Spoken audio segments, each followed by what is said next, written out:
पावसाळ्याच्या पार्श्वभूमीवर सर्पदंश विंचूदंशावरील औषध साठ्याची मागणी।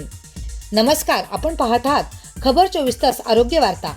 पावसाळ्याला सुरुवात होताच सर्पदंश व विंचूदंशाच्या घटनांमध्ये वाढ होण्याची शक्यता लक्षात घेऊन महाराष्ट्र नवनिर्माण सेना वाशिंद शहराच्या वतीने प्राथमिक आरोग्य केंद्र वाशिंद येथे निवेदन देण्यात आले।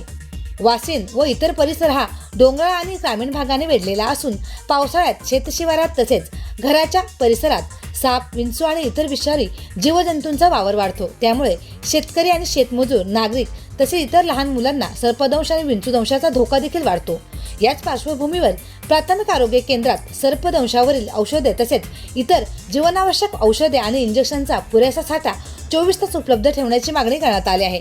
तसेच आपत्कालीन परिस्थितीत तात्काळ उपचार मिळावेत यासाठी आरोग्य यंत्रणा सज्ज ठेवावी, कमी असल्यास त्वरित उपलब्ध करून घ्यावा अशा सेविका व आरोग्य कर्मचाऱ्यांना प्रथमोपचाराचे प्रशिक्षण देऊन जनजागृती करावी अशी मागणी निवेदनाद्वारे करण्यात आली आहे।